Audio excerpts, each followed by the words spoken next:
The snow was falling heavily that December evening in New York. It was the kind of snow that transforms a frantic city into something quieter, softer, almost reverent. Along Madison Avenue, the streetlights cast a warm, swirling glow through the flakes. The historic buildings looked like something painted on an old Christmas card, their windows glowing with golden light against the deepening twilight. Outside one of those towering glass and steel structures stood James Crawford. He was 42, impeccably dressed in a tailored suit and an expensive black overcoat, his dark hair neatly styled back. He glanced at his silver watch. Nearly 7 p.m. Another 12-hour day filled with back-to-back meetings. As the CEO of Crawford Industries, a massive commercial development firm founded by his father, James had achieved what the world called absolute success. But lately, standing alone on winter evenings like this, he wasn't entirely sure what success even meant anymore. His driver was caught in crosstown traffic, leaving James to wait near the building's entrance.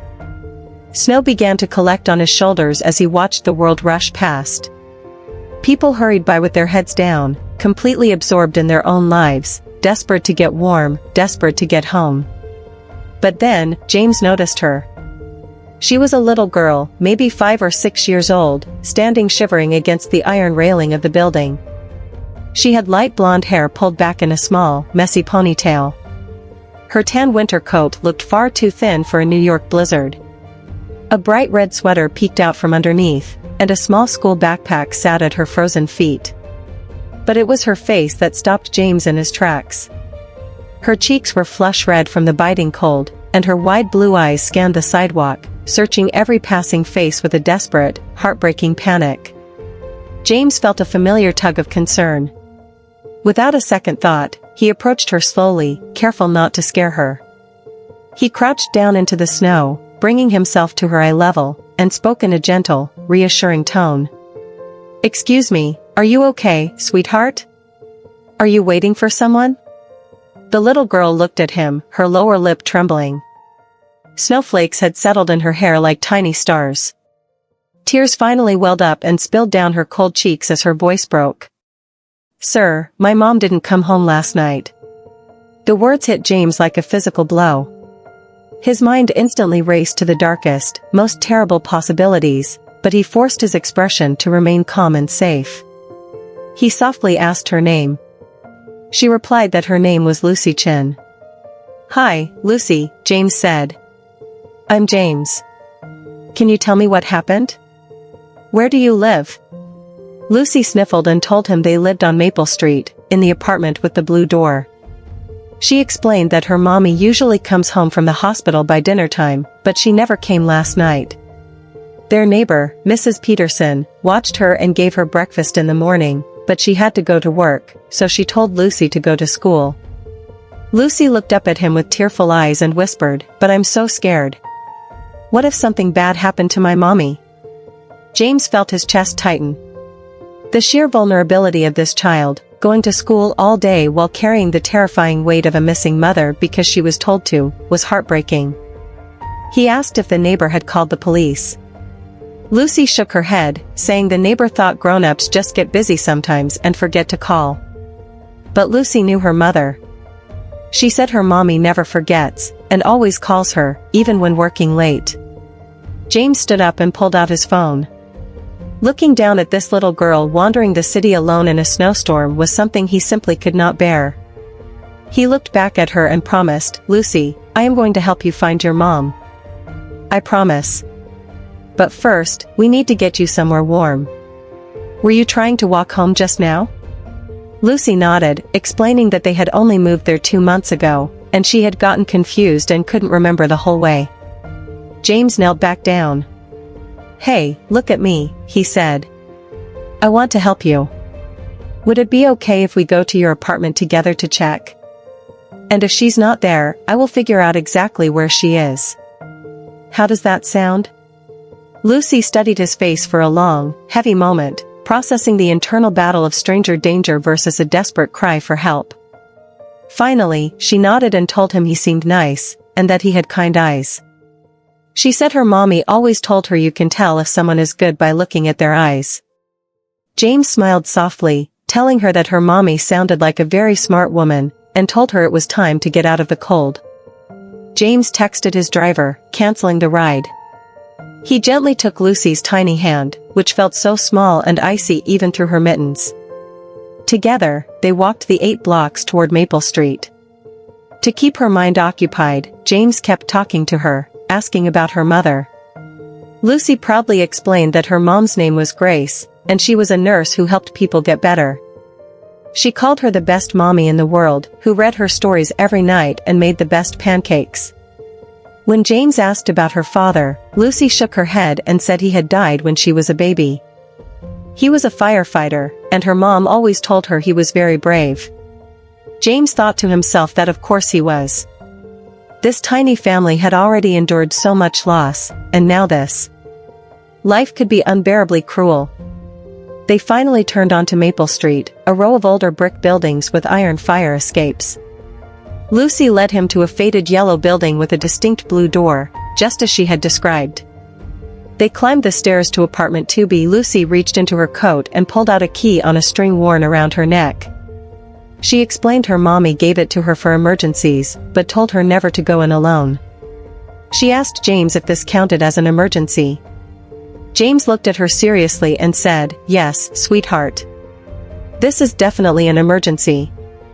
Lucy unlocked the door, and they stepped inside. The apartment was small but immaculate, filled with touches of love. There were drawings taped to the fridge, fresh flowers on the table, and framed photographs of a beautiful Asian woman with a radiant smile holding a laughing Lucy. Lucy called out into the empty space, "Mommy? Mommy, are you home?" But there was only silence. The apartment had that heavy, stagnant stillness of a place left empty for too long. Lucy's face crumpled, and she burst into tears. James immediately knelt down and pulled her into a warm, protective hug, promising her again that they would find her. Lucy sat on the couch, clutching a stuffed rabbit she'd found, watching James with wide, terrified eyes. James dialed the local hospitals one by one. The first 2 had no record of a Grace Chen. But when he called City General, the administrator put him on hold. After several grueling minutes, a voice came back on the line, confirming that Grace Chen was indeed one of their nurses. The administrator explained that Grace had collapsed during her shift the previous afternoon due to a severe fever and extreme dehydration from overworking. She was stable now but very weak, and she was incredibly distressed, constantly begging to leave to get home to her daughter. They had tried reaching her emergency contact, Mrs. Peterson, but only got voicemail. Relief washed over James like a tidal wave. He told the administrator he had her daughter with him and was coming to the hospital immediately. He hung up, kneeling back down in front of Lucy with a massive smile, and told her the good news. He explained that her mom was safe at the hospital, that she had just gotten sick while working, and that she was missing Lucy so much. Within 20 minutes, a car dropped them off at City General. James led Lucy through the maze of hospital corridors until they reached room 314. Grace Chen lay against the stark white pillows, pale and exhausted, with an 4 line running into her arm. But the moment her eyes met Lucy's in the doorway, her entire face lit up from within. She gasped out Lucy's name, and Lucy ran to the bed, crying out for her mommy. James caught Lucy, lifting her safely onto the hospital bed. Grace wrapped her arms around her daughter, sobbing uncontrollably, and Lucy cried too. James had to look away, feeling a sudden, intense lump in his throat. The rawness of their love was almost too sacred to watch. Grace apologized over and over, explaining through her tears that she had passed out and couldn't call, and was so scared because she didn't know if Lucy knew where she was. Lucy wiped her tears and said, "It's okay, Mommy. I was scared too, but Mr. James found me in the snow. He saved me. He brought me to you." Grace looked up, noticing James for the first time, her eyes holding a mix of exhaustion, fierce maternal protection, and profound confusion. She asked him who he was. James stepped forward and introduced himself. He explained that he had found Lucy shivering outside his office building, and when she told him her mother hadn't come home, he simply couldn't leave her there. He added that he hoped he had done the right thing. Grace's eyes filled with fresh tears as she thanked him. She said most people would have walked right past a stranger's kid, or just called the police and kept driving. She looked at him deeply and said, "You stopped. You saved my daughter. I don't even know how to thank you enough." James shook his head, saying no thanks were necessary and that he was just glad they were both okay. Grace explained that the doctors said she had pneumonia and needed antibiotics and rest, but she had been terrified of what could have happened to Lucy alone in the city. She looked at James with an intensity that made him feel like she was seeing straight into his soul, and whispered, "You saved her. You saved my daughter." James modestly replied that he just did what anyone with a conscience would do. But Grace disagreed, saying most people don't have enough of a conscience to stop and get involved anymore. She then asked him if he had children. James quietly replied that he didn't. Grace told him that because of that, he couldn't fully understand what he had done for her tonight. She expressed how meaningful it was to be lying there helpless, terrified for her child, only to have that child appear safe and sound because a stranger chose to be kind. A nurse entered the room, insisting that Grace needed to rest as her blood pressure was spiking from the excitement. Grace panicked, terrified of being separated from Lucy again for the night, and begged for her to stay. The nurse looked uncertain, noting it wasn't exactly protocol. James stepped in, using the quiet authority he usually reserved for multi-million-dollar boardrooms. He stated that he would personally arrange a private room and a cot for the little girl, and that whatever the cost, Lucy would stay with her mother tonight, asking the nurse to put it all on his personal card. The nurse smiled and left to make the arrangements. Grace looked at James, deeply moved but confused, and asked why he was doing all of this for them, begging him not to say it was what anyone would do. James looked at the modest, loving mother and her fiercely devoted child. For the first time in 15 years, he spoke from his soul, not his resume. He confessed that he had spent the last 15 years building a massive company, and somewhere along the way, he forgot to build a life. He forgot what actually matters.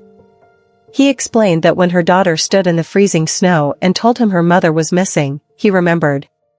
He told Grace that Lucy had reminded him that success without compassion is just emptiness wearing an expensive suit. He smiled and said Lucy had given him a gift tonight, a reason to remember who he wanted to be. Lucy looked up from her mother's arms, her eyes shining, and told her mommy that she was right about his eyes, and that he was indeed a good grown-up. James had to laugh even as he wiped at his own eyes, thanking the little girl. He stayed for another hour until they both drifted off to sleep, safe in each other's arms. He quietly paid off Grace's entire medical deductible at the front desk, left his business card with the head nurse, and stepped back out into the New York night. The blizzard was still howling, but as James walked down the snowy street, he didn't feel the cold at all. He felt lighter, present, and alive.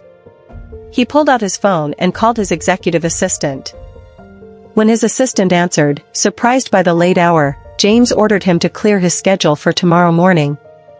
He demanded a meeting with HR and their foundation board to launch a fully funded emergency program for single parents in the city, covering childcare crisis relief, financial aid, and medical assistance. His assistant asked if he was sure, and James replied that he had never been more sure of anything in his life. James hung up, took a deep breath of the crisp winter air, and smiled. He looked at the glowing windows of the city, no longer seeing market shares or real estate value, but seeing the thousands of lives, the stories, and the people inside them. The man who had walked out of his office hours ago felt like a complete stranger now. James Crawford had finally found his way home. If Lucy and James reminded you today that kindness still exists in this world, please take a moment to like this video and share it with someone who needs to hear it. Don't forget to subscribe to our channel for more heartwarming stories that touch the soul. Thank you for watching, and remember, a small act of kindness can change a life forever.